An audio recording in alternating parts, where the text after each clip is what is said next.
Jamaica is described as the most homophobic place or country on earth, but also it is illegal to be gay in Jamaica. And maybe tell us about, I'm thinking of you as an activist in Jamaica with the existence of the buggery law. So maybe take us through that and how you survived. When I started to advocate for LGBT rights in Jamaica, that's where I kind of started to realize how violent people can be. My parents are very homophobic and they weren't happy about my life and my life choices, and they pretty much kicked me out of the house. Africans on Africa, let's go. Welcome to Africans on Africa podcast, and welcome to the first of our two-part series that I'm going to call Unsafe Homes.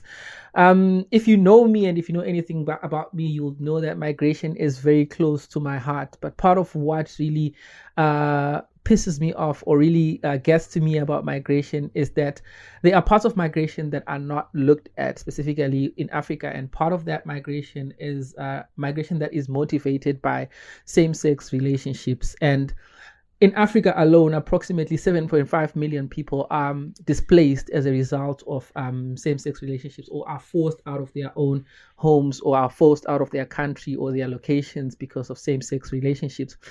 But if you go deeper with that, what we have seen is that only 8 countries in Africa actually have discrimination protections for people who are in same-sex relationships, which means even if they move from their country, they only have 8 countries that they can be protected in terms of same-sex relationships. But also, if you dig deeper into that, we'll see that only one African country is considered completely safe in terms of having same-sex relationships. So it got me just wondering, how do people experience migration in that regard, and where do people go, and where do people call home? And this is what we want to talk about in the series. My name is Munashe Katsere. I am a migrant and I am an African, but I am unaware of experiences that migrants who have same-sex relationships live through. And to make sure that we have an awareness of this, I wanted to talk to people who have experienced this. And our first guest in the series is a Jamaican singer. She is a songwriter. She's an advocate for LGBTQ plus rights. And she is a colleague who transformed to be my friend. And she goes by names Ghana, Gypsy Dread, Ganja Baby, and my personal favorite, Jonisha Jones. Jonisha, the dread who can't be silenced. Welcome to Africans on Africa podcast. Thank you so much for having me. It's a pleasure, and I'm happy to share my story with you. Amazing. Thank you so much for making time for us. And apart from the short intro that I gave about you, can you just tell people a bit more about you, introduce yourself to the viewers of the podcast as well? I think you did a pretty good job. I am a lover of music. I'm a lover of love. I love to meet new people. I just enjoy new experiences, and I think that's what kind of encouraged me or pushed me a little more than the average person to make the move that I did. I love art. I think I'm a fun person to be around. Trust me, you're a fun. You're a vibe always. Thank you for saying that. But most of all, I think I just want to emphasize my love for music. It's my main source of advocacy and just sharing my story. And I know we're going to get into that somewhere, so I won't say too much, but that's me in a nutshell. Yeah. So many layers of Jonisha to peel, and I'm excited to get into a discussion about all those layers. But also, I want to remind everyone that you should go and check out Jonisha's page, or Ghana's page. It's on YouTube, and we are going to link the page right here so that you can also follow her and listen to her music, and also vibe to her music. I personally like the unsilenced dread vibe. I think it's an indoor, but also it's like a home vibe. nothing too serious, but also the music, the vocals for me, they get to me. As you would ask any Zimbabwean, that Jamaican music or dancehall music or reggae music is something that we are really into. But before we get into all those aspects, this is where I want to start. Let me see if I can share my screen. I want to start with this, right? I want to start by talking about this photo, Jonisha. Can you see this photo? Yes, I can. Okay. I got this photo from Twitter, but apart from the aestheticsness of the photo, what I really wanted to ask is that I see you have an African tattoo, which we both share. I also have an African tattoo, which gets me to think about meanings of ink. And from your side, I know that you're not particularly from Africa. And two things about you that define you is that your stage name is Ghana and you have an African tattoo. What does that mean to you? What does the whole African sense mean to you? I mean, I may have not been born in Africa, but history dictates that Jamaicans are Africans. Or at least most of us are. I know Jamaicans have different roots. You know, we have a very diverse population. Everybody has different roots, but most of us have lineage from Africa. I got that tattoo. It's so funny. It was actually suggested to me by a friend of mine that's from Nigeria. We grew up together. He was one of my closest friends, and he sent it to me one day on Snapchat. And I just fell in love with it instantly. And there was a tattoo guy that lived close to me, and I just went to him one day. I'm like, I want this. I don't know where it should go, but I want this. And he said, what size do you want it in? And I said, I want a big one. And he said, all right, let's put it right there. And I think sometimes, I love to wear shirts. I'm always in shirts. Everybody can tell you, okay, Ghana's going to show up in shirts and something. And I think after getting that tattoo, I felt even more empowered to like show it off. True. And it's one of my favorite tattoos. I have an ankh in the center of the top of my back, but I don't think that one gets the spotlights or I don't showcase it as much as I do.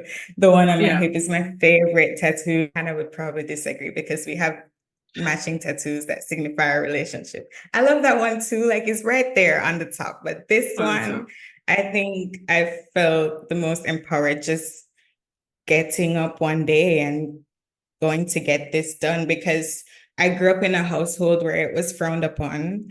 I never dreamed that I would have 8 tattoos. Like it was just not a thing. And it just felt like that step I needed to make for me, and I love it. I hope that answers your question. It's my favorite tattoo. I love it. Somebody from Africa told me to get Africa on my hip, and I did. And I mean, it was also a time in my life too where I was learning a lot more about my culture and where we're from as a people, and it just felt right. It felt right. Yeah.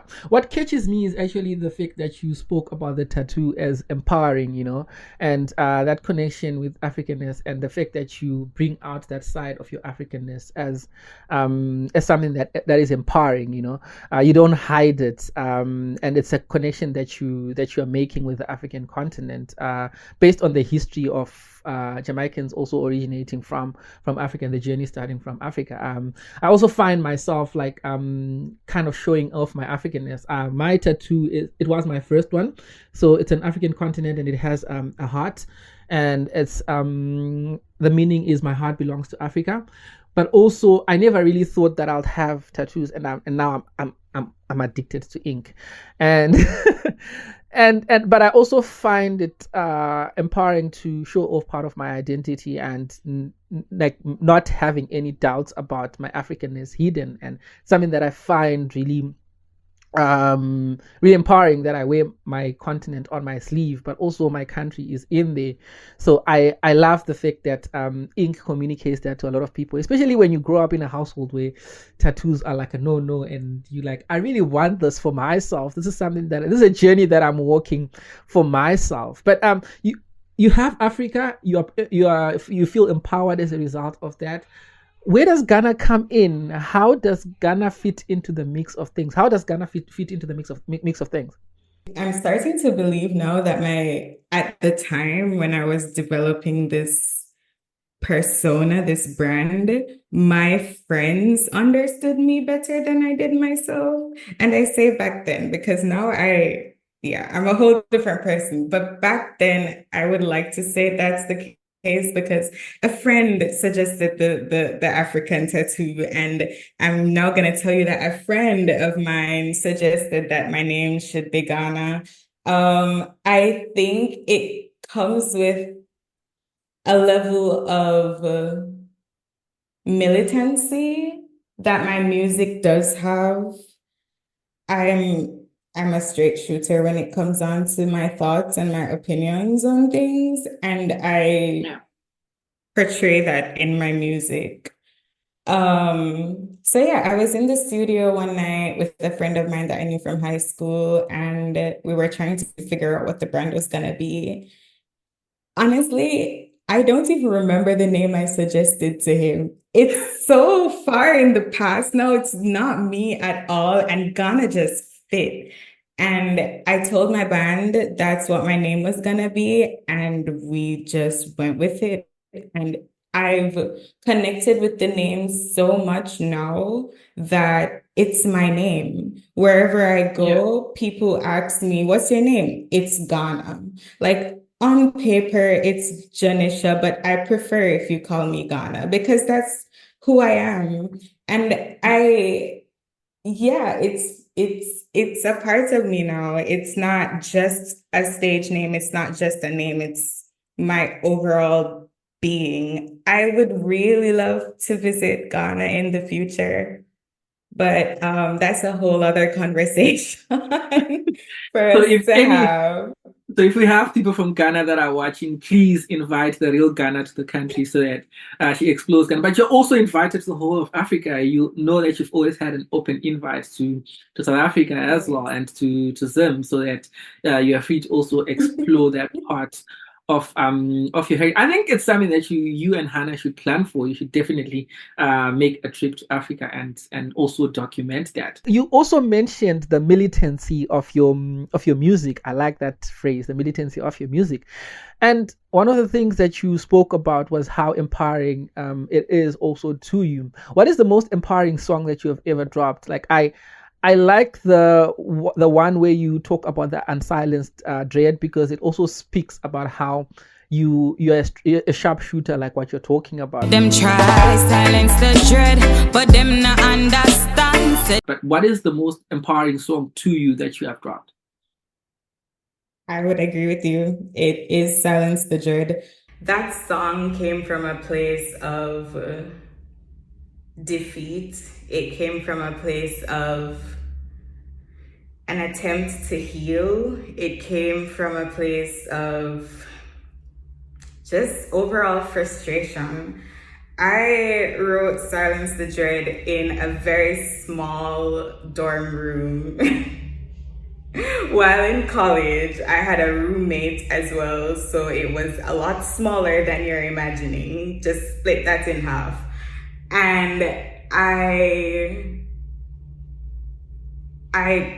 remember crying while writing Silence the Dread, because as someone who has also experienced, sexual abuse, and writing about these things and putting it out there to be like, this is also my story, and it is the story of so many girls in Jamaica and around the world, and I need you to listen to it.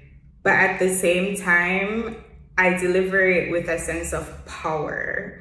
Like, you are not going to silence me today. I'm ready to talk. And I feel like that's why so many people enjoy listening and, watching me perform Silence the Dread because it's relatable. If it's not your story, it's the story of somebody else. And even if you don't know someone that's been through this, it's something for you to open your eyes to because it's happening. And I mean, my producer, Dale, he did an amazing job of, you know, composing that track. Funny story, we did that recording in one take. There was there were no fixes, no redos. We did that in one take. I was just ready to lay it on the track. And yeah, I think to this day, Silence the Dread is one of the songs that I will forever sing. Like I don't think I'm ever gonna stop sharing that story. So Yeah. Silence the Dread. Stream on all music platforms, guys. And I think one of the things that you're talking about is almost like when other people go through things and when they go through pain, it silences them, but you are refusing to be silenced through all of that. Some of the things that you mentioned, like sexual abuse, among other things. So you said you were also in a moment of recovering. Take me through what you were recovering from, or rather, what was it like to grow up in Jamaica? We always have this imagined, maybe almost non-true or fantasy of Jamaica, if I can call it that. Everybody in Africa wants to be in Jamaica because we think we can speak patois. We don't even understand patois. We think it'll be a nice place, it'll be a nice vibe where we have dancehall, where we are having parties all night. But for you, what was it like to grow up in Jamaica? I mean, it can be like that. It can be like that sometimes. And I think that's the thing, like nobody really shares the bad things about where they're from, right? They tend to want to tell you all the good stuff and Jamaica's chill and friendly and everybody loves everybody. I mean, no, not really. It's not the safest place in the world. Even here in France, when I tell people I'm from Jamaica, that's the first thing they say. Oh, Bob Marley, peace and love. Sure.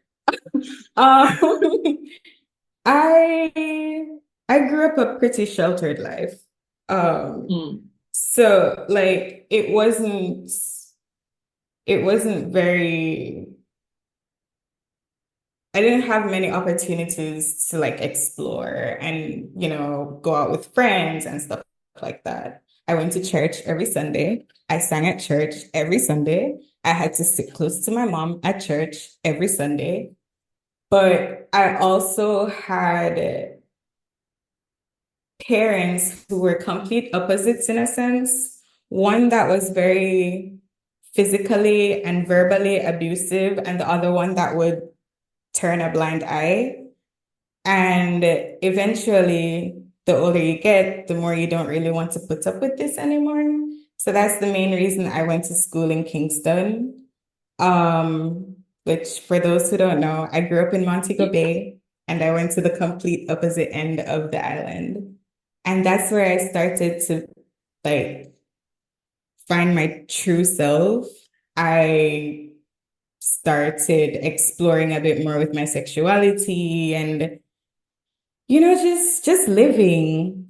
And when I started to advocate for LGBT rights in Jamaica, that's where I kind of started to realize how violent people can be and how aggressive people can be. Maybe let's pause there for a bit. When you say you started to explore with your sexuality, what does that mean? Is this the point where you were trying to establish an identity with regards to your sexuality, or you knew your identity and you had to explore it? Like, just take me through that a bit more in terms of what does that mean? Did you know and you didn't have the chance to explore, or you didn't know and you wanted to know? I mean, I was always kind of open to anything. I didn't really know, but I had an idea. I found girls attractive in high school and, flirted with them a bit, but there was nothing like serious. And my first serious, I'm gonna use lesbian relationship very loosely because I'm not a lesbian. um, relationship was in college. I think I was in my first year or second year of college. And I mean, I won't talk too much on that because, of course, I haven't spoken to this person. I don't know if they want their story to be out there. But that's when I kind of realized that, this is something that I prefer. This is something that I connect with on a whole different level. And that's when I started dating women. So it wasn't like I always knew and then I just continued. It was a process, and I think it's a process for many queer people.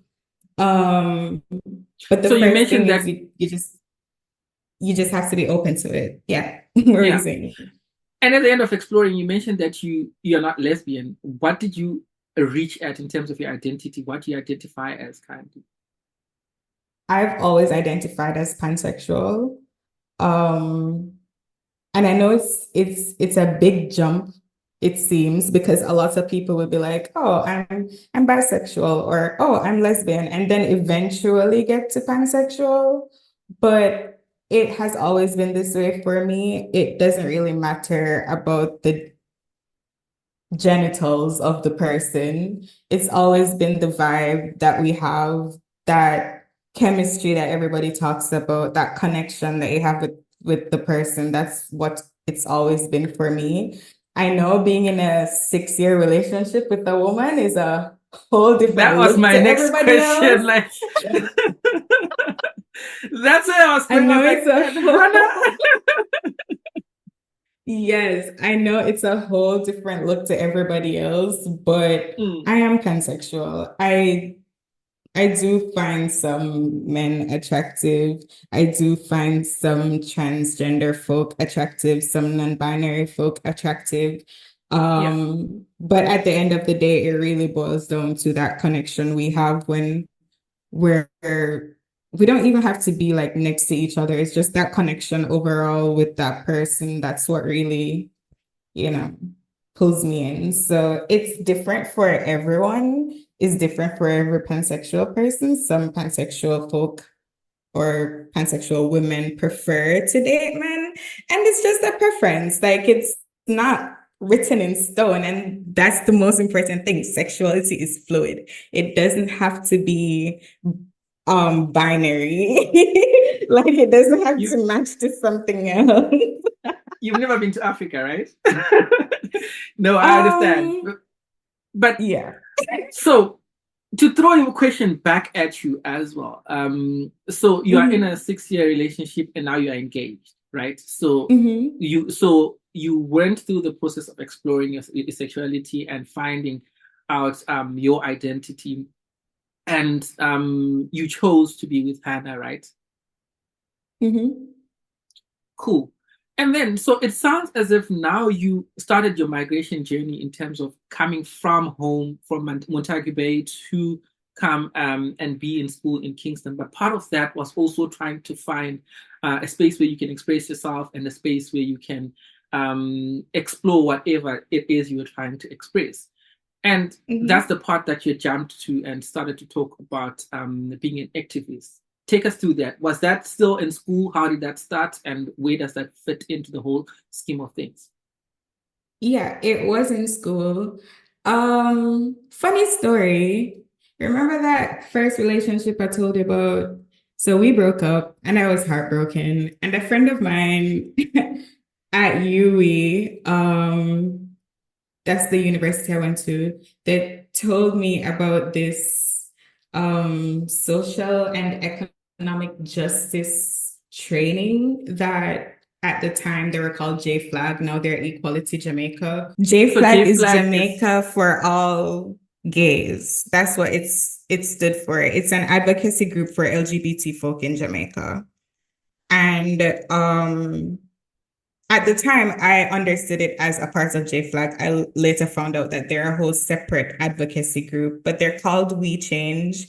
And trust me, guys, if anybody's listening right now and you can find a way to donate to We Change, I would say go for it. They're a very, very, very good organization, and they do not get the recognition and donation that they deserve. We Change had a training and I went there, and that's where I went and I met a lot more queer people like me. And it was so much fun to be around people like me. I think that's the first place I saw a transgender Jamaican woman living, just as is in Jamaica, her true self. And that was a whole different experience for me because Jamaica overall is very homophobic. And I started to, wonder about her safety and stuff like that. So I started advocating with them, and it went right through college. Afterwards, it's just a passion of mine, sharing the stories of women because we're most times silenced, and also educating people that the picture you have of a woman in your head does not exist. It doesn't exist anymore. It's a whole different thing. It's a whole different spectrum. A woman can identify as a woman and looks very androgynous, and you think that that's not what a woman should look like. It's a whole different spectrum. There's so many different ways to represent ourselves these days, and that's where I kind of started learning that narrative and learning the different things about me too as a woman, and knowing that you're not supposed to shy away. Don't be embarrassed about your body and the things that you have to go through and the experiences that you've gone through. Let these experiences empower you. And if you need an outlet to, express that, they accommodate that. So it was a journey for me. And I went once and I didn't stop going back until life, work and stuff and adulting, but it's a joy of mine. So I want to ask a bit more about that in the context of Jamaica, but you spoke about something that I find very intriguing, that there is a spectrum to womanhood. What does that mean for for a person who doesn't even understand that? For a person like me, I'm just trying to think, what does that spectrum represent in terms of womanhood? Because I would think that for lack of a better phrase, a woman is someone who is an adult female, So what would that entail if you were to tell me, what would that entail? What would the spectrum entail? It ranges from cisgender woman, who is a woman who was born with female genitals, all the way up to transgender woman who doesn't have to physically look like your idea of what a cisgender woman should look like. There are women who choose not to go through physical transitions. I mean, that's their decision. But if they identify as female, who are we to tell them that they aren't? I mean, there are cultures in the world that celebrate two-spirited people. Why is it so hard for us to understand that the vessel that this person is in does not connect with who they are in their hearts? Who are we to say that? And I think if we all have that in mind, we will be more open to acknowledging that women don't all look like what you think they should look like. I'll tell you why it's so hard to understand, right? And the reason is twofold. And the first part is what you've spoken about in terms of people have an idea of what a woman is, and especially sometimes even people who are ideally called women as well are denied to be called women because sometimes they are viewed as if they are not women enough. But also there is this aspect of womanhood being suppressed, specifically in a lot of contexts where we see that, especially if a man is called a woman, it's almost like a derogatory term, you know. Womanhood is viewed as something that's not desirable as well. But also, I think there's no conversation and open conversation about this. Also, where people can ask questions. You know, some people feel like they cannot ask questions, and they feel like apart from not asking questions, they just go the route of rejecting apart from that understanding. But I was saving that part for the last bit of our conversation, because also something that I really wanted to talk about and really wanted us to focus on was the aspect of gender transitions, right? And thinking of that in the sense of I wanted to speak about it in the sense of age, right? Specifically at what age we think people should transition, and how should that be done? How should that be allowed? But also, how do we put the divide between gender transition and a person who need to transition at a younger age, and a person who is who's having body dysphoria, right? And for me, I think that's a critical conversation, because if someone is an adult, and if they make their choice, if they have thought about it, at least I think it's important for someone to go through that part of the age of teenagehood, where you don't know what your religion is, you don't know what your culture is, you don't know what your identity is, or you can struggle with your gender and sexuality, and ask yourself questions, explore, and after exploring, you reach a conclusion to say, oh, at least this is what I found out about myself. Like, you're an adult now, your frontal lobe and your reasoning space has developed, and now you can make that decision. But again, that's just how I think about it, and also thinking of the difference between gender dysphoria and transitioning. But I want to hear from you in terms of that. How do we think about that in terms of age? Is it more an individualistic thing, or is it or should it be an individualistic thing where age doesn't matter, or should some consideration be put in terms of age and all those things, also considering that other people are deep transitioning? That is a very deep question. And I think it has so many layers. I think for everybody's situation, it's so different. It's hard for you to just set one rule and tell everyone to follow. For me, I didn't know who I was until 18, 19. And nowadays you have kids popping out of the womb knowing who they are. And I mean, the story can be told of a little, and I'm gonna use the word boy because I would like you to follow me.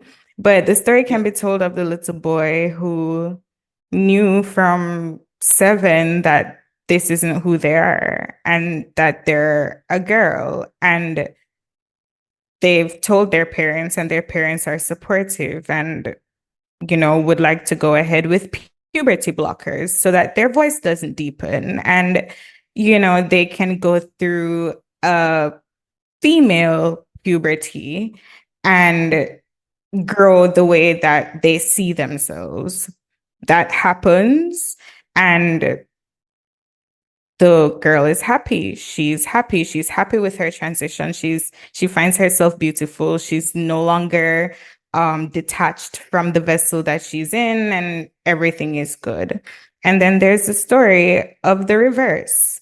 And I mean, I can't really tell you what the age should be. And I know that's a little disappointing because I know you want my opinion on this, but it's actually not, because when I have these conversations with other people, people choose to be on either side, when the conversation is not that shallow. And it's not an either-sided conversation, because there's also aspects that you spoke about that are really important in terms of supporting, but also this battle and conflict and tension of how far do I parent? I've read about other people who have children, and those children are born already as babies. They don't identify as anything. They don't identify them as anything until they identify themselves. As much as it is empowering for that child, but also I'm thinking, what's the role of a parent Is it supporting and also going all the way? What's the role of the medical institution? Is it supporting and going all the way, or the medical institution can Totally. can also um can also diagnose, because gender dysphoria is also real. I'm not saying all the cases are also gender dysphoric, you know. We need to think about that and have conversations about that and have and at least open up conversations about that. So I not disappointing think at all. I think when we talk about this, we should also acknowledge the suicide rate of transgender folk and the fact that they don't have access to the healthcare that they need. So like, I mean, it's such a layered conversation, and I think if we could Yeah. all just show each other some grace and understanding, it would not be such a difficult conversation to have, because there's so many things that influence, you know, the pushback and the resistance that you experience as a trans person. God forbid you go to the hospital and you bump into somebody who is, you know, Christian and totally against what you're doing. And, you know, like there's so many things that you have to think about as a queer person. Even for me in my relationship, when I was in Jamaica, I chose to go to a very expensive hospital because I knew that I would be treated better there as a queer person. I would actually be allowed to go into the room with my partner because she's not feeling well. You know, simple stuff like that you would not have been allowed to do if, you know, the person was not understanding and queer friendly. So just show each other some grace, guys. Like just be a little bit more understanding. Jonisha, this is getting juicy, and I really like where this conversation is going. And I know we digress in a healthy way as well.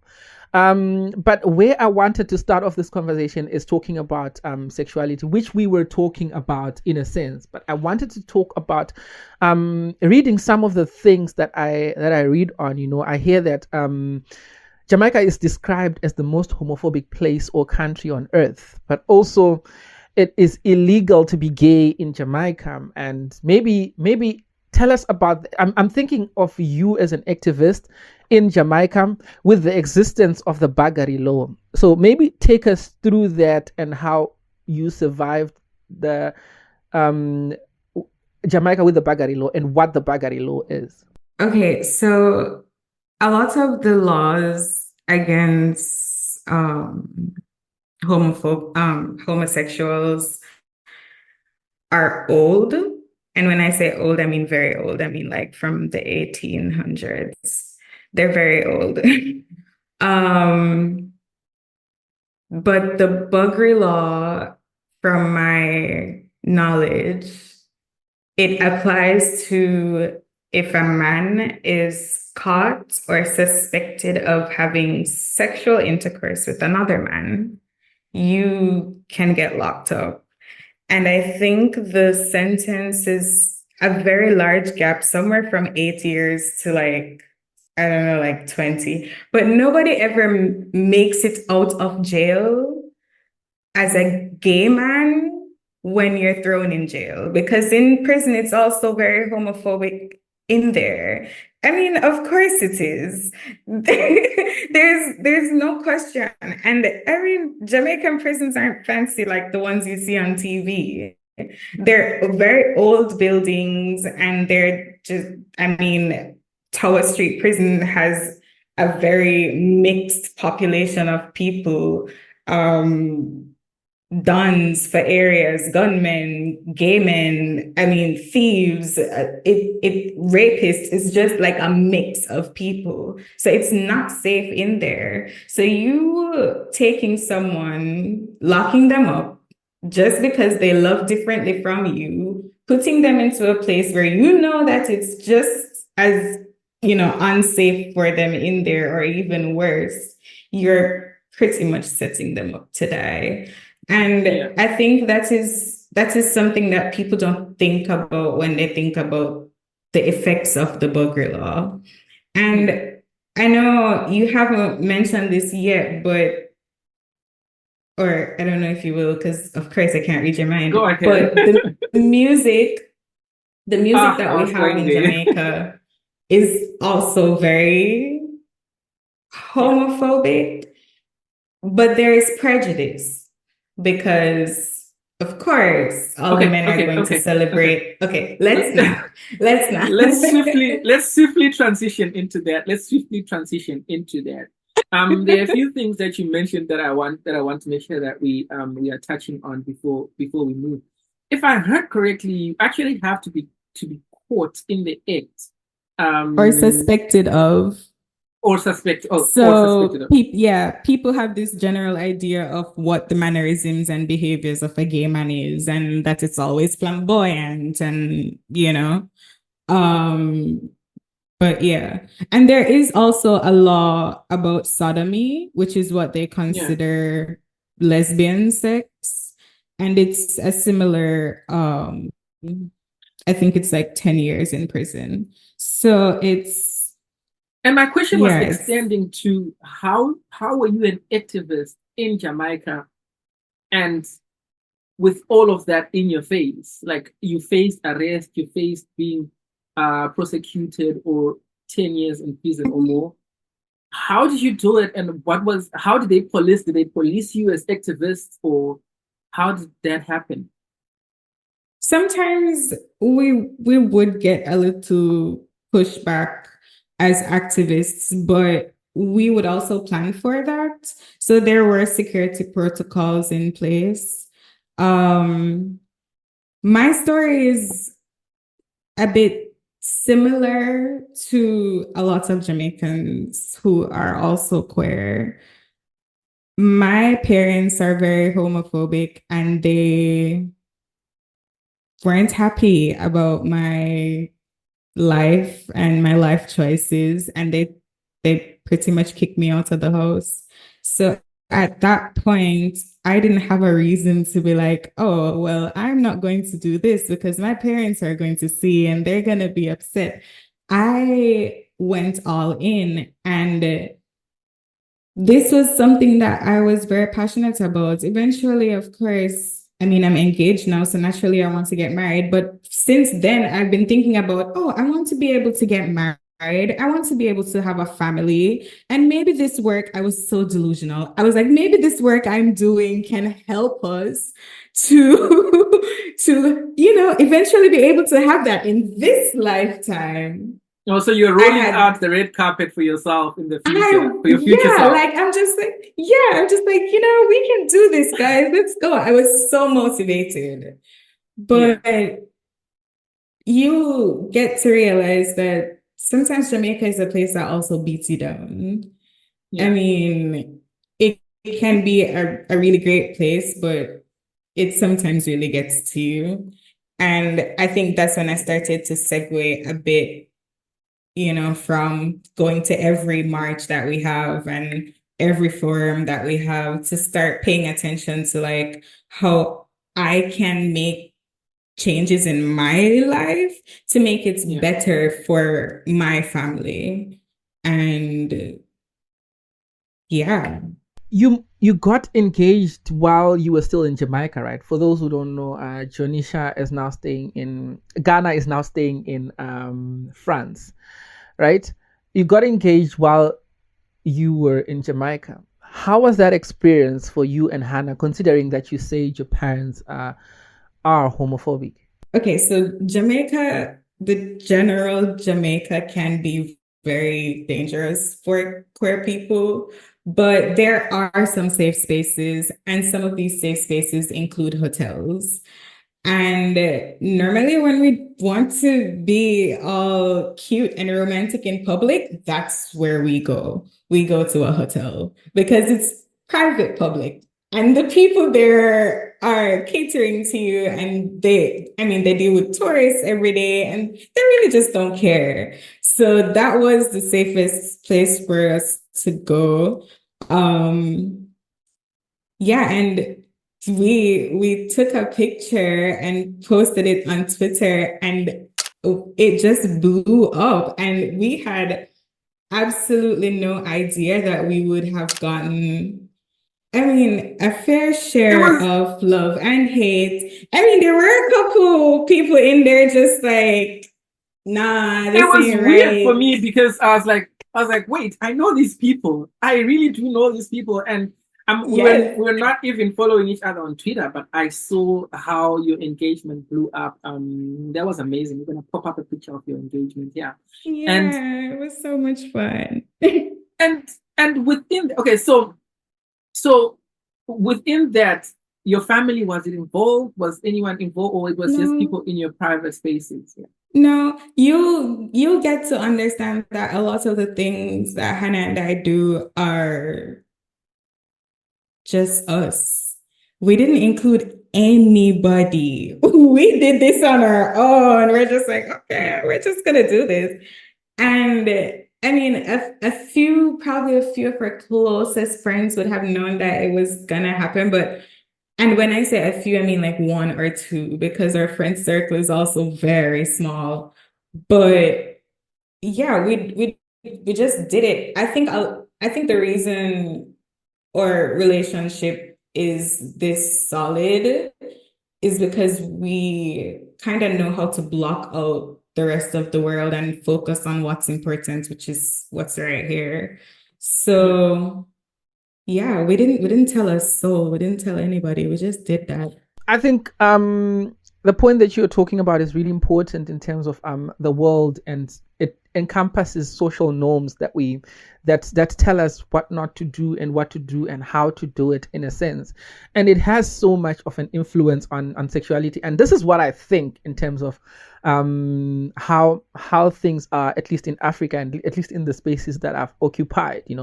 I think sexuality almost seems like it's governed by men and sanctioned by women, right? This is quite controversial, so people are gonna call me out for this, and I'm happy with that. But this is the reason why I think of this, is that in Africa, right, sexuality is something that is discussed within confines of groups with women, right? So, for example, a woman is always raised to get married in in a lot of African communities. But what happens within that is that they are taught on how to be a good wife, on how to act right, on how to please the husband. It almost seems as if it is all governed by men, in the sense that the pleasures that the men desire is what is being fulfilled through this, right? But also, there is also a matriarchal approach, which is weird to Africa, because now these groups of women who discuss this and they grow up discussing this, now they end up in a situation where they have these expectations that have to be done in terms of marriage and things that they discuss. I can tell you, some women go for training before they get married. They get trained to please the husband. But this is where it becomes really conflictual for me, because those traditions and those cultures are, in a sense, driven by women. Some men, when you talk to them, they're like, wait, I actually didn't know that people did this for men, because it's something that I don't even like. So some of these practices are so much driven and they are so much sanctioned by women that even your mom can tell you that this is how you have to grow up for you to be an ideal woman who is prepared for marriage and who is prepared for her husband. But nobody has that conversation with the guys. So for the guys, it's always like boys will be boys, right? And the danger of that is that sexuality is so sanctioned to the fact that even exploring sexually, even in heterosexual relationships, is like, oh, where do you learn that from? There's a suggestibility of promiscuity that comes to that continues to guard sexuality, right? But these social norms, for me, they determine sexual fluidity, right? Like, they determine if a person can be fluid. But almost everybody is fluid, right? But they determine if everybody can showcase their fluidity, or how fluid you can go, specifically for women who come from this from these trainings. You start to doubt, like, can I really try these things with my husband? But also the husband is like, oh, I'm such a man's man, I shouldn't try this, or there are things that shouldn't be tried. So this is how I think about it.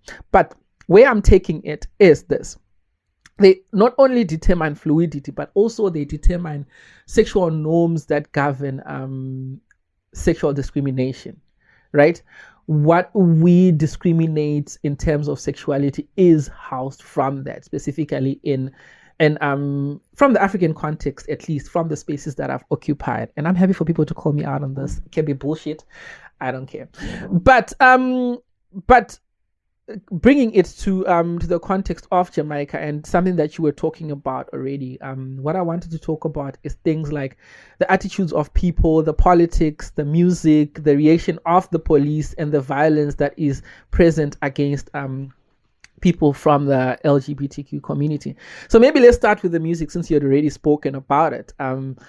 When we are here in Africa, dancehall is a huge influence, and there are songs that we talk about. Some of the things we didn't even understand what was being said. Some of it we understood, but it also perpetuated these norms of rigid sexual of sexual rigidness rather than sexual fluidity.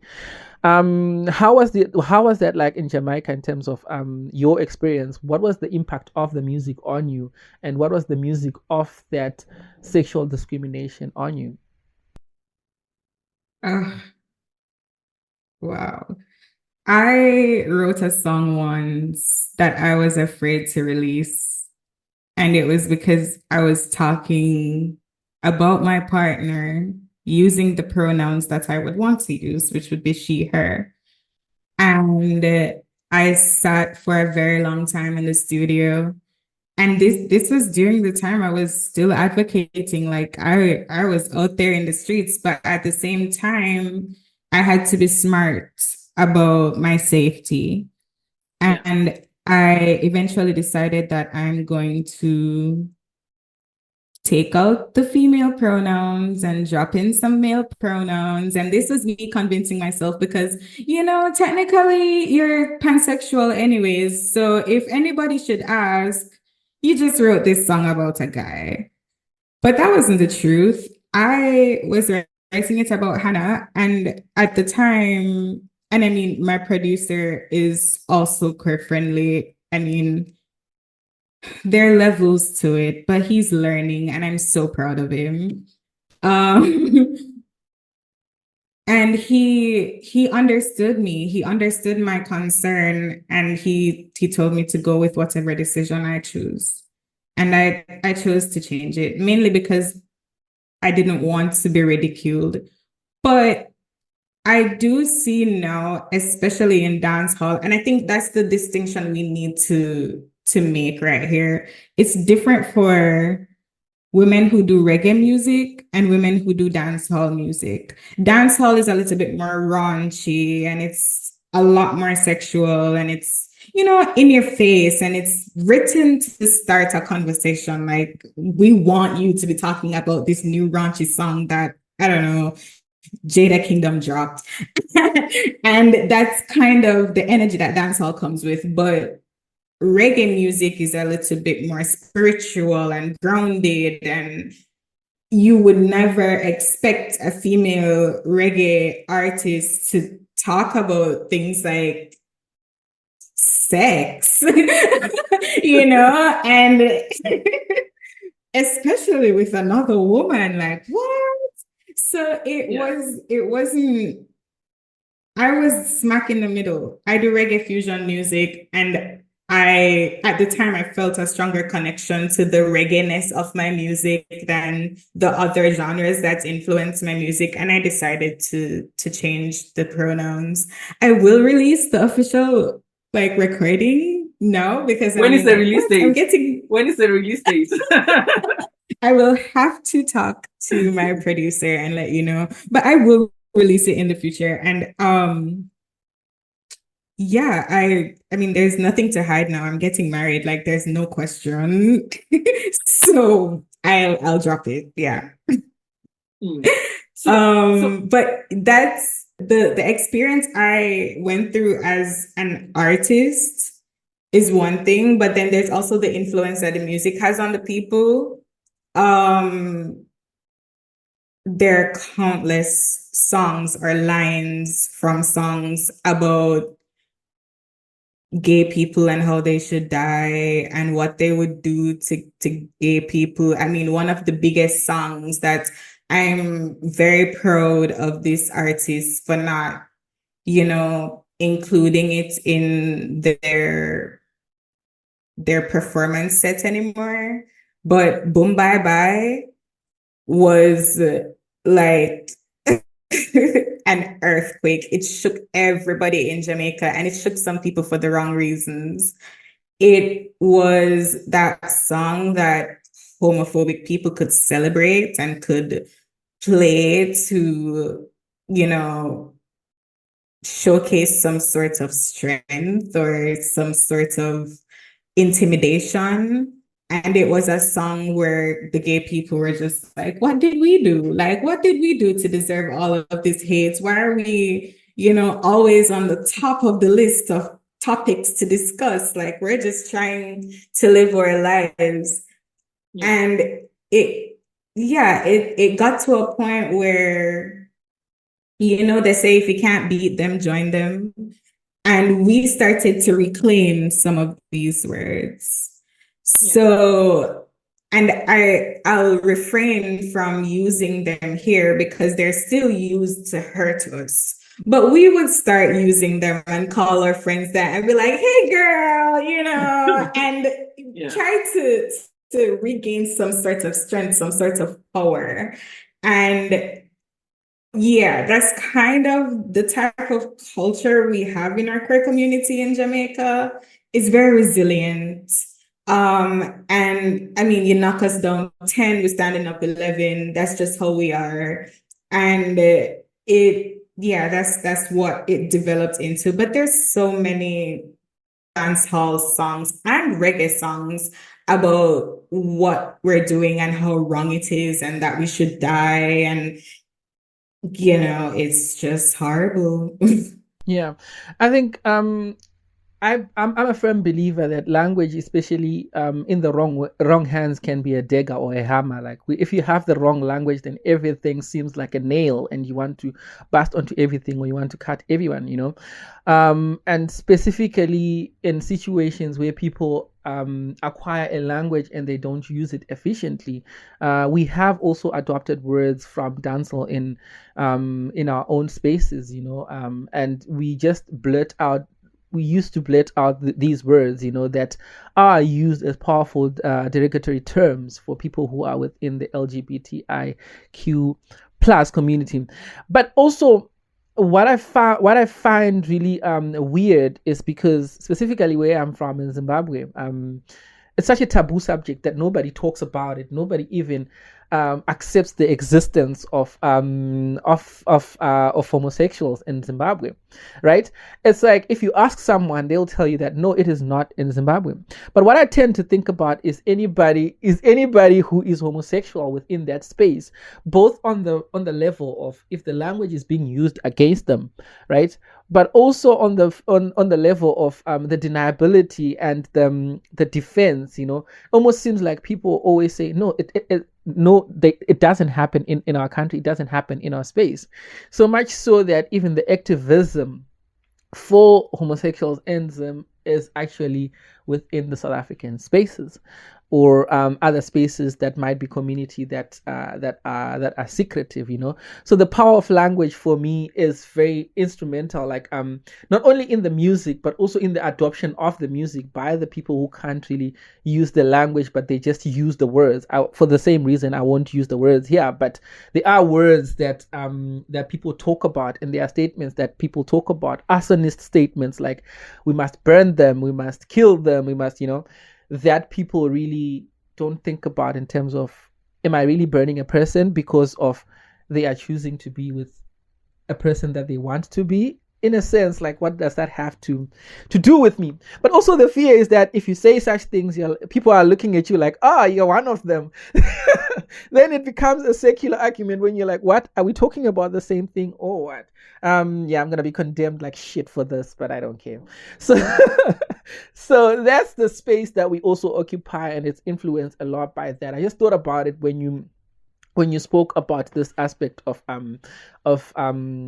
language and music merging together, but part of the people who are taking back the language and actually using it as their own. We've seen it happen with the N word in the States. I don't know how powerful it is, but it's something that is being mobilized to do that. But now you're at a point where you have identified yourself, you're grown, and you've thought about sexuality, you've experienced sexuality, you've explored it, but you also have been in spaces where you have been discriminated and you've been prejudiced. You have migrated from home, from Montagu Bay to Kingston. I was reading some of the research that says in a specific research, 67% of LGBT persons in a study have a strong desire to migrate externally to another country, and some of the reasons were the lack of expressing themselves and also escaping from continued harassment, like what we spoke about before. And 74% in the study were LGBT Jamaican. 74% of LGBT Jamaicans have considered migrating, which ends you up in a space that you are in France currently. Do you think that process actually is something that helped you? Like, how did you reach to say, let me choose France, let me migrate to France? How did you reach that decision? I was kind of forced in the sense that we were already thinking about migrating, but the speed at which we had to do it was not planned. My partner and I were attacked by my parents, and we went to the police station to report it. Yes, they're not very nice people. We were attacked by my parents in a very public parking lot. Nobody helped, nobody tried to help. Everybody just had their phones out videoing. And I drove to the police station to report what happened. We were physically hurt, and all the police did was take our reports and told us that if we're going to press charges, they're going to have to lock us up, like detain us, and we're going to have to pay bail. And I found it ridiculous because I'm hurt. I was attacked. Why am I getting locked up? Yeah. And it just got so messy, emotionally, mentally, physically. Healthcare in Jamaica is ridiculously expensive, especially when it's not the basic, doctor's checkup, or if you need an MRI, it's money. And we just decided that, even though this is the first time we've been hurt like this, and I'm not saying that we've never been scared or verbally attacked before, but the first time we're being physically hurt like this, and we had difficulty finding help. And there's also the culture in Jamaica is a very violent culture in a sense, and you have to really consider, is it worth my life for me to follow up with this? Because it could easily end with me losing my life if they feel threatened by what I'm doing legally. And we decided that we're gonna leave. So we packed everything. Mm-hmm. So two things, Ghana. You were attacked for your relationship, right? Yes. And how did you report that to the police? I told them the truth. I said, my partner and I were attacked. I know it sounds weird. Do you hear how that sounds weird in my ears? Like, what did you tell them? Like, what did you walk up to the police station and say? I drove up to the police station, jumped out of my car, went inside. We were, like I said, physically hurt. You could see cuts and bruises. And I went up to the police counter And I'm trying to leave out some gory details because it's something that I'm really trying to move forward from. Yeah, And of this course. is also a part of my healing process, talking about it. But yeah, it was a very horrible scene. And I told the police officer that my parents attacked us. And they walked in afterwards with no cuts, no bruises, and made the same report. Like my parents walked into the same police station and made the report. And the officer advised me that if I'm going to go ahead and press charges, he's going to have to lock me up. It was ridiculous. And I spoke to a lawyer because a friend of mine is a lawyer, and I spoke to him and I was just like, yo, is this for real? Like, please tell me that this is not real. And he's like, yeah, unfortunately, it kind of is. So if you would like to move forward, you're going to have to sue them, and that's going to be a lot more money. And I just figured there was a better way to spend my money at the time. So we reached out to, sorry, go ahead. No, I know you're trying to move on from this, but if you can accommodate a question that I'm curious about is, would you have really gone through with the process in terms of opening up the case for your parents, but not only that, after opening up the case and getting them to be potentially arrested and locked up for that? I just want to know, because I'm just trying to also understand and also maybe make people understand how intense the situation got to. I mean, I would go through it completely if there was some sort of pushback from them, in the sense that they believe that what they did was right and they don't really care. Like, I don't really care. I did what I did type of attitude. I would go the full way. All I really wanted was for them to acknowledge that you don't like what I do, but I'm still human. I'm still your child. Yeah. And I don't think it's logical for you to even consider that it's okay for you to just walk up to us and attack us. Like, it's not okay. I'm grown. I'm not your child. And even if I'm not a child. And if I was a child, it still isn't okay. Like, you don't just walk up to people and beat on people. So I think that's where I was at the time. And now I don't know, I'm not completely over it, but I don't think it's healthy for me to linger on it in any way. I think it's time for me to acknowledge that this has happened and move on from it, especially since I'm so far away from the whole situation. It makes it a little easier. But for all my queer people out there who are going through something similar and you have the support to fight it, I say fight it, because we need to let them know that it's not okay. It's not right. And I realize that sometimes it kind of has to be like dead in your face. Like, you have to be faced with some sort of consequence for you to realize that, this thing that I did was not right. I'm not gonna do it again. So that's just my little pep talk for anybody who's probably going through something similarly. Of course. And what does your relationship with your parents look like now? And you spoke about your little sister before. We don't spoke talk. about your little sister we don't before. talk. I don't have. Sister. No. And it's not from lack of trying. I've tried. I mean, sometimes I have this auntie that told me in patois, of course, and it's she said, just deal with you. And that really means accommodate who's accommodating you. Google Translate don't know patois.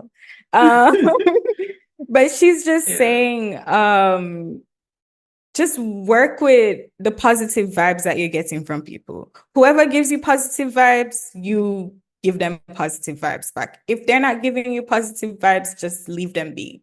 Like, that's the essence of what she was saying. And I've been going through life like that. I think Google actually has a translation. It says that if you don't fuck with me, I don't fuck with you. I think that's a direct translation. Yep. That's where we at. Yeah. But yeah, it's. I've sprinkled the serenity prayer on that one, accepting the things I can't change. I think if I dwell on it, it's gonna take up too much of my energy that I could be putting into something else that's going to be more meaningful and impactful. And I don't know about anybody else, but I want to leave a positive mark on this world when I leave, and that's what I'm working towards. So no negativity over here. Snip, snip. Yeah. I'm dealing with who's dealing with me. Simple. Yeah. And I do get that, and it's quite unfortunate. I think personally, it shouldn't get to those points, especially if a person is not doing anything with you. It's for them and it's their life. And for me, I don't think it doesn't have to, but we haven't opened up space for people to talk about it and to openly even ask questions. People just guide it as taboo. We haven't even spoken about religion, which is one of the determining factors, you know. But it's also like, if it's prescribed, we're not gonna do. We're just gonna throw it away or call it a taboo in that regard. But now you're in France, and life is walking the streets of Paris, and it's magical. And when is the wedding? Oh my goodness, we're still planning, but after moving to somewhere, you kind of need to get your feet grounded first before you start spending a lot of money, and weddings take a lot of money. Yeah. So we're still in the planning stages, but I've told you this already. Your invitation will be in the mail, sweetheart. You'll know. Now it's on the podcast, so I have to be there.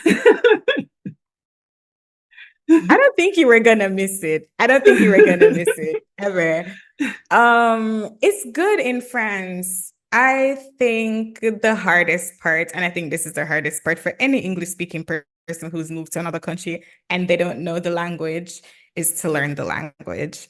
I'm learning French, but not at the pace that my overachieving Capricorn self wants to learn French. But I'm in a bigger city now, so there are more people here that speak a little English, and it's easier to get around. Yeah, France is just amazing. And the wine, oh my God, the wine, the wine, the wine, the wine, the wine. I can't stop talking about the wine. Do you feel like you should taste the wine? You should come to taste the wine in Cape Town. Then you can start talking about wine. Really? Do you feel like you belong in France, and do you feel like you're safe? I do feel safe. I'm working on my sense of belonging, and I think it's because of the fact that even people who look like me still don't understand me, because I do see, and of course the African accents, at least to Jamaican ears, we can detect it. And I would hear people speaking French, but I know that that's African French, and I would just be like, I wish I could understand you because we could be such good friends. Yeah, and it also brings in another layer of existence, existing in France as a Black person. Yeah. Yes, it does. As a Black English-speaking Caribbean person, it's just wow. But I'm always open for an adventure. I'm always up for it. I am very happy I made this very long journey, 8 hours, 7 hours in time, like 7 actual hours in time away from Jamaica. It's weird being in a completely different time zone. It's just, it's just wild. I think I get up every morning and I look around and I'm like, I'm in France. It was not on my bucket list at all. And here I am starting a whole new life and meeting new people, performing, doing radio interviews, going to different types of events that I never thought I would have access to. It's Pride Month and everything is all rainbows. And I'm going to the Pride Parade this month, and I don't have to worry about weird people who are gonna just show up and want to do us harm. And it's relaxing, but at the same time, I am going to miss my Jamaican culture and the dance hall that I would hear at Pride and the fashion that the queens would step out in. And it's very different, but I think it's just gonna take a little bit of getting used to. And London is right there. There's so many Jamaicans in the UK. Right. If I miss home, when I miss yard, I just need to go to the UK. So, Ghana, I'm really appreciative of your time, but I'm really appreciative of the conversation in terms of how it mimics the situation that we have, not only here in Africa, but how we don't have those conversations. Just to also provide context to everyone and to Ghana as well, it's so hard to, and if you blame it on my ignorance, it's fine. It's so hard sometimes to find people who are open to having these conversations within our own space, that sometimes I'm having a conversation with someone else on the second part, but I think it's also hard to find someone that I have to reach out to friends who are from elsewhere to make sure that we have these conversations. But that's also to prove that we're open to having these conversations, because every one of these conversations also opens us to learning more and understanding more, and also just having these conversations, man. I think we are at a stage in our African continent where we just need to have these conversations and get to extend grace to each other, like Ghana has alluded to. So I'm really appreciative of that, and I remind people as well to go and check out her channel and check out her music, vibe to her music, and let us know what you think of her music as well. Ghana, I'm going to ask you for parting shots. Like Ivan said, you can stream my music on all music platforms. The name of my EP is The Gypsy Dread, and it has 6 songs, and I hope you guys love it. Let me know in the comments. I just want to say, like, just be open to the fact that there are different people in the world, and there are going to be things that we don't understand, but be open to learning. I think that's the first step. Everyone who doesn't really understand the fluidity of sexuality and, humans as a being can start with, and then it will lead them down a positive path. Like I said, just show each other some grace, guys. Just show each other some love, some understanding. And I mean, even if you don't completely get it, it doesn't mean that you have to be mean or you have to be aggressive about it. Just be nice. And yeah, I hope that's good, Ivan. That's good. And I think it is fine to say, I don't get it. Can I learn? Yeah. I think it's important to say that. But people, I've been like, so many people have come to me and say, yo, I don't get this. Can you explain this to me? And as long as they're like not, just doing it to be mean, because some people do that. yeah. If they're honestly just trying to understand, I'm always open to having a conversation, because if I educate you, and let me just be clear, it is not my responsibility to educate you. It is your responsibility to educate yourself. So don't feel like, oh, all gay people should tell us what it's like because we don't know. No, it's your responsibility to go and educate yourself. But sometimes I'm open to it. And, I most times want to sit with people and let them know that, hey, just be kind. Like, if you don't get it, that's okay. Just shut your mouth. Go home and do some research. And then the next time this pops up, you will be equipped with the words that you need to use. But sometimes as well, I just want to play devil's advocate there, because sometimes the context that people exist in are so much also devoid of those learning opportunities that people don't have a space to genuinely learn. It's like sometimes learning experiences about certain people is allowing yourself to open up experiences to them, and also opening up experiences to learning. I can never know about another religion or another group of people until I either read or actually meet someone from there and I'm like, oh, you do this. Why do you do this? Which I find is also very, very important. So I'm one of those Mhm. people who find it hard to shut up. I can't, I just need to ask questions and I need to make sure that I understand. Sometimes I ask stupid questions, but I also need to be availed that opportunity. And I think if it's not in a condescending way and someone is trying to also know, you should also be open to saying, hey, this is how I live my life. Oh, of course, you don't speak for everyone, but this is how I speak. I live my life, and me, I'm open to True. doing that.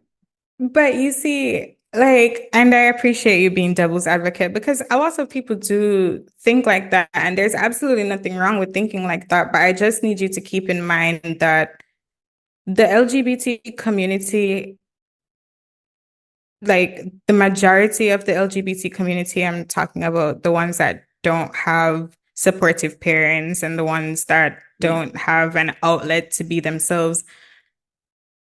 We've all gone through some kind of trauma. And being the way we are is not a choice.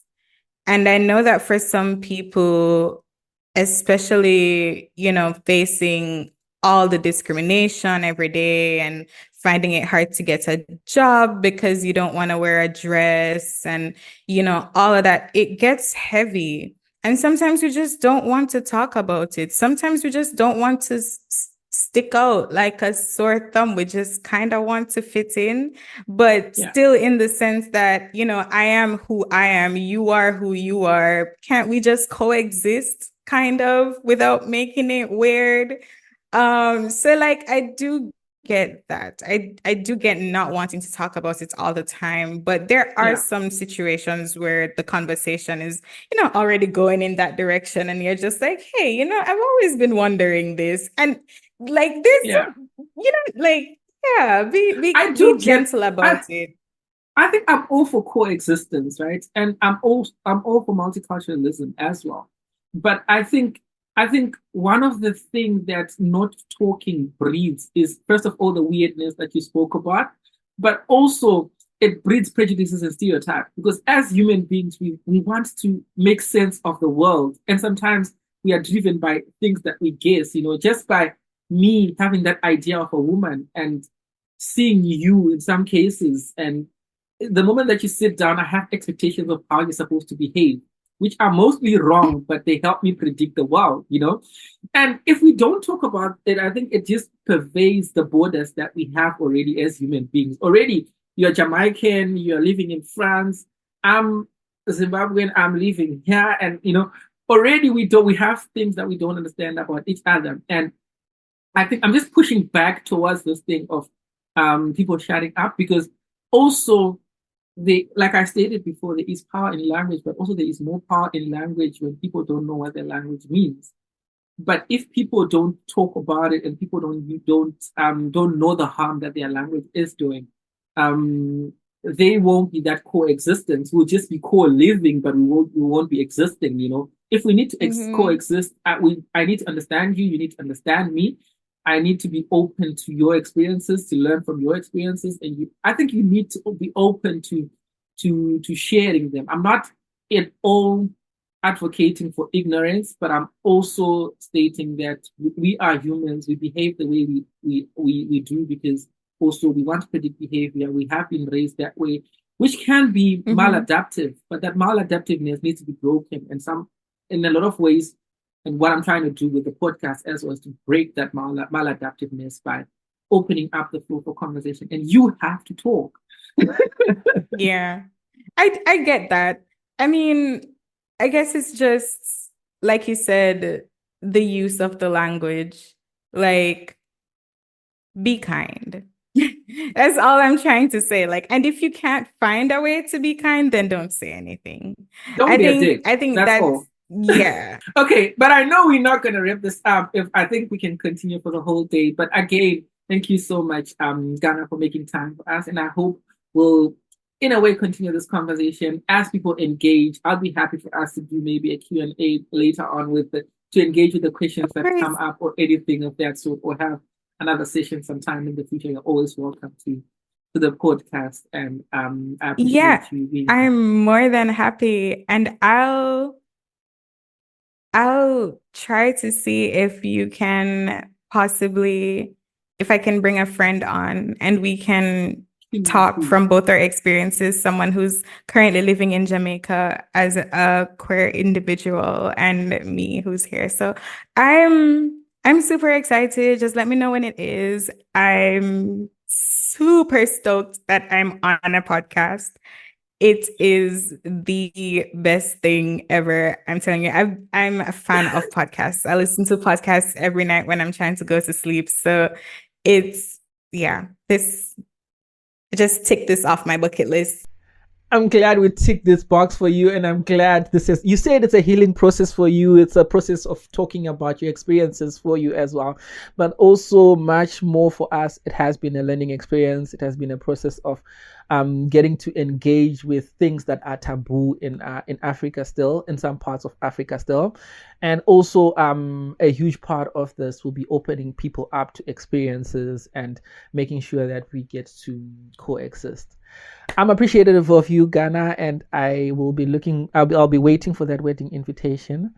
And but for everybody else, please subscribe to the channel, like the channel, share the channel, and actively engage with the conversation. I am happy to engage with people who don't agree with what I say and people who agree with what I say. But let's get the conversation going so that we open up lines of communication for us to be able to coexist and extend grace to each other. My name is Munashe Katsere, and I am an African.